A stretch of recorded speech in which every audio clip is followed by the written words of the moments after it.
দেখো আমি কি এনেছি, একবার চেয়ে দেখোই না। ও মা, এটা কোথা থেকে পেলি রে? এ আবার কারোর বাড়ি থেকে আনিসনি তো? লক্ষ্মী মেয়ে আমার, কোথায় ছিলে এতক্ষণ? নদীর পাড়ে খেলতে গেছিলাম মা। এই দেখো না, নদীর পাড় থেকে কুড়িয়ে পেলাম এটা। এটা দিয়ে লাউ ছেচকি রান্না করে দাও না মা। তুমি কি সুন্দর লাউয়ের ছেচকি বানাও, আমার খুব ভালো লাগে খেতে। এটা যে বুড়ো লাউ রে, এটা রান্না করা যাবে না। তুই এটা ওখানে নামিয়ে রাখ, এটাকে শুকোতে হবে রোদে। তুমি কি রান্না করছো মা? আমায় শিখিয়ে দেবে? আমিও যখন তোমার মতো বড় হয়ে যাব, তখন সবাইকে সুন্দর সুন্দর রান্না করে খাওয়াবো। ঠিক আছে, শিখিয়ে দেব। এখন যা, হাত মুখ ধুয়ে এসে বস, আমি তোকে কিছু খেতে দিই। সকাল থেকে তেমন কিছু পেটে পড়েনি তো, এখন একটু খেয়ে নে তো মা। তুমি একটুখানি দাঁড়াও মা, আমি এক্ষুনি আসছি।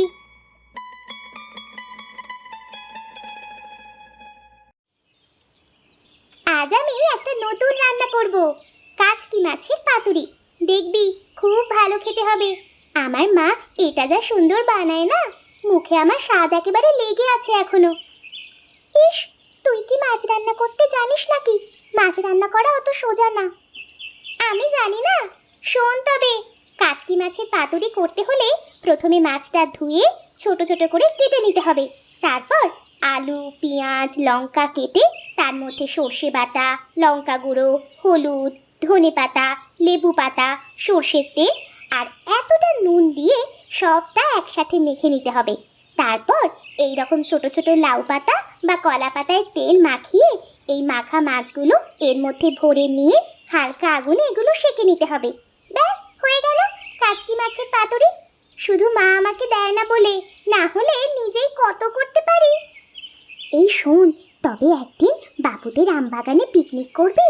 সাথী, দোলা আর সাবিনাকেও ডাকবো, খুব মজা হবে। সেই দিন কিন্তু আমাদের রান্না করে খাওয়াতে হবে তোকে, ঠিক আছে? ঠিক বলেছিস, ভারী মজা হবে তাহলে। শুধু বলবি, যা রান্না বলবি আমি তাই করে দেব। আমি তো সেই জন্যই এত রান্না শিখছি, যাতে মাঝে মাঝে বন্ধুরা মিলে পিকনিক করা যায়। হ্যাঁ, আমরা আলু কাবলির পিকনিক করব, সেটাই সব থেকে ভালো হবে। না না, অমন পিকনিক নয়, আমরা সত্যি সত্যি পিকনিক করব, ভাত আর মাছের পাতুরি, বুঝলি কি না? সত্যিকারে রান্না না করে পিকনিকের আর মজা কি ভাই? মা, সত্যি সত্যি ভাত আর পাতুরি কি রান্না করবে? বলে কি? এসব আবার তোর মাকে বলিস না যেন, দেখবি তোকে কেমন বকা দেবে। কেন? আমি রান্না করব? আমি সব রান্না পারি, মায়ের কাছে আমি শিখেছি। দেখবি কেমন পাতুরি রাঁধি। মা শুধু উনুনের কাছে আমায় যেতে দেয় না, ভয় পায়, ভাবে এই বুঝি আমার হাত পুড়ে যায়। সত্যি বলছিস? ইস, ভারী মজা হবে। এটা যদি সত্যি হয়, ভাবতেই ভালো লাগছে।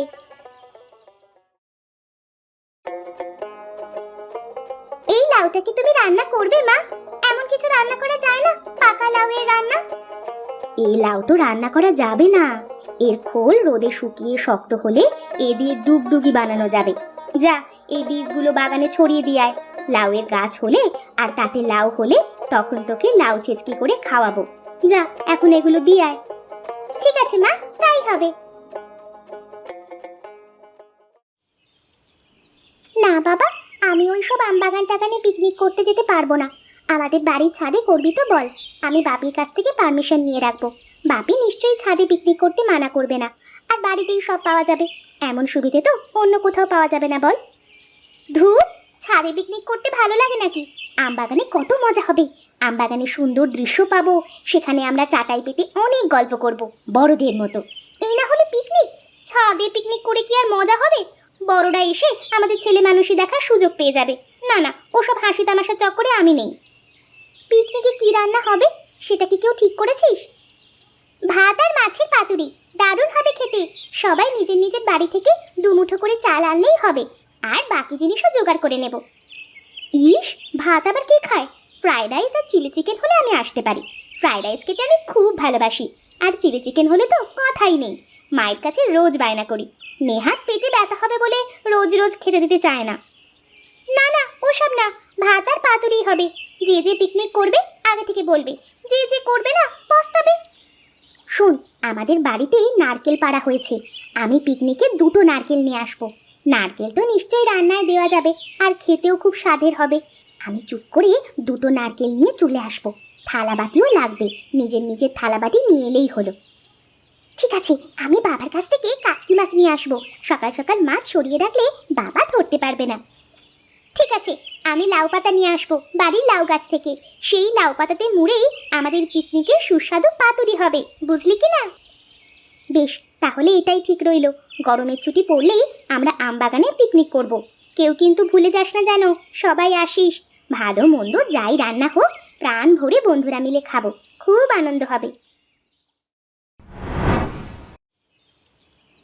ইস, মাছ পাওয়া গেলে কি মজা হতো, কিন্তু বাবা কোনো মাছ দিতে পারলো না রে। সবই বাজারে বিক্রি করে দিতে হয়েছে। আমার এত খারাপ লাগছে যে কি বলবো। তোদেরকে অত বড় মুখ করে বলে দিলাম, এখন আমার মুখ দেখানোর জায়গা রইল না ভাই। মাছ পাওয়া জানি তো কি হয়েছে, দেখ না আমি কিরকম সুন্দর নারকেলের পাতুরি বানাই। যদিও নিজে কখনো খাইনি, কিন্তু আমি জানি খেতে খুবই ভালো হবে। দেখবি, হাত চেটে চেটে খাবি আর আমার নামে সুনাম করবি, এই আমি বলে দিলাম।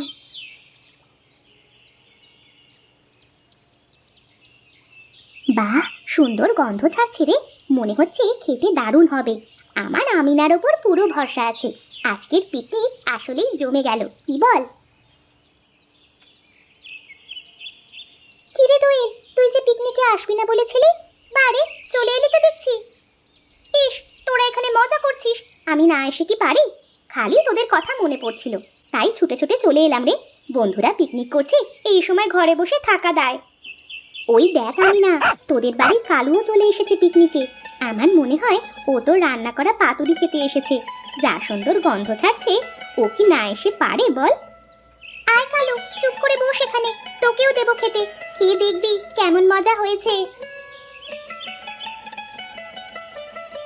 আহ, কি সুন্দর খেতে হয়েছে রে। এমনটা জানলে আরো কত পিকনিক করতাম। এবার থেকে প্রায়ই আমরা পিকনিক করব, বুঝলি কি না?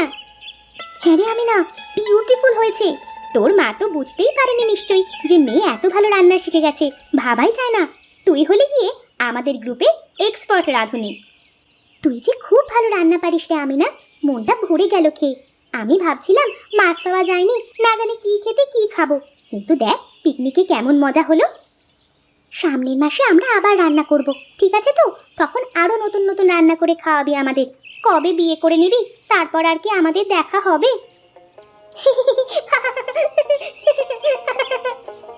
হ্যাঁ হ্যাঁ, পরের বার তবে কি রান্না হবে পিকনিকে এখন থেকে আমরা ঠিক করে নেব। আগে থেকে এইসব প্রস্তুতি নিয়ে রাখতে হবে। ভাত আর লাউ চিংড়ি বানাবো সেদিন, দেখবি কেমন খেতে লাগে। তবে এবারে একটু চাটনি রান্না করলে ভালোই হতো।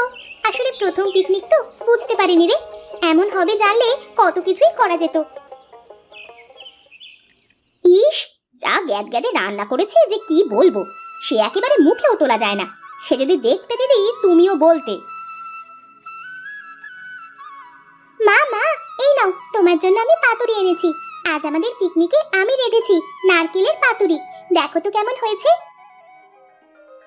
কাচকি মাছের পাতুরি করতাম গো, কিন্তু মাছে জোগাড় হলো না, কি করে হবে বলো? তাই নারকেল দিয়েই পাতুরি করেছি। তুই রেঁধেছিস? বাহ, খুব সুন্দর গন্ধ ছাড়ছে তো। দেখে তো মনে হচ্ছে বেশ ভালোই হবে খেতে। তুই যে সব রান্না করা কোথায় শিখলি রে? কবে যে বড় হয়ে গেলি, এই তো সেদিন কত ছোট ছিলি। কই দেখি, আমায় একটু দাও তো, দেখি আমাদের আমিনা কেমন রেঁধেছে। চোখের সামনে একরত্তি মেয়েটা কত বড় হয়ে গেল। মা, কি সুন্দর করেছিস রে আমিনা। বাহ বাহ, তুই তো দেখছি খুব ভালো রান্না শিখেছিস রে। তোমার মেয়েটা বড় হয়ে গেল গো দিদি, নিজের ইচ্ছেতেই রান্না শিখে গেল মেয়েটা। খুব ভালো হয়েছে পাতুরি আমিনা, তুই এত সুন্দর শিখলি কি করে রে? ওই জন্য আমি যখন রান্না করি আমার সামনে ঘাপটি মেরে পড়ে থাকিস। দেখেছো দিদি, হাত পুড়ে যাবে বলে উনুনের সামনে যেতে দিই না। ও মেয়ে আম বাগানে গিয়ে উনুন ধরিয়ে রান্না করেছে, দেখো। ভালোই তো দিদি, তোমাকে আর কষ্ট করতে হবে না। তোমার ভাবনার দিন গেল। একবার যখন রান্না করেছে, এরপর দেখবে কত রান্নাই শিখে যাবে আস্তে আস্তে। রান্নার চেষ্টা করলেও সবাই কিন্তু শিখতে পারে না। তুমি ভাগ্য করে মেয়ে পেয়েছো গো দিদি। মা, আমরা আবার পিকনিক করব, তুমি আমাকে লাউ চিংড়ি রাঁধতে শিখিয়ে দেবে। এবার পিকনিকে আমরা ভাত, লাউ চিংড়ি, চাটনি এইসব রান্না করব। তুমি কিন্তু সব শিখিয়ে দেবে আমায়। আর হ্যাঁ, মাঝে মাঝে একটু আমাকে ঘরেও রান্না করে দিও। হ্যাঁ হ্যাঁ, শিখিয়ে দেব। যা এখন হাত পা ধুয়ে একটু পড়তে বস গিয়ে। পড়াশোনাও তো করতে হবে রে তোকে। এখন তোর পড়াশোনার বয়স, এসব করতে গিয়ে সেখানে ফাঁকি মারিস না যেন, মন দিয়ে পড়াশোনা করিস। তোমার মেয়ে যে খুব সুন্দর হয়েছে গো দিদি, ভারী গুণী মেয়ে হয়েছে তোমার। হ্যাঁ বোন, আমি না আমার ভারী গুণী মেয়ে। হ্যাঁ দিদি, আশীর্বাদ করি ও যেন অনেক বড় হয় জীবনে, যেন একটা ভালো ঘরে ওর বিয়ে হয়, ভালো সংসার হয়। দেখবে দিদি, সব হয়ে যাবে, দেখতে দেখতে কত বড় হয়ে গেল। তাই যেন হয় বোন, আমি না যেন মানুষের মতো মানুষ হয়। আমার আর ভাবনা কি, ওকে নিয়েই আমার যত চিন্তা। মেয়েটা বড় হয়ে যাক, পড়াশুনো করুক, পরিবারের মুখ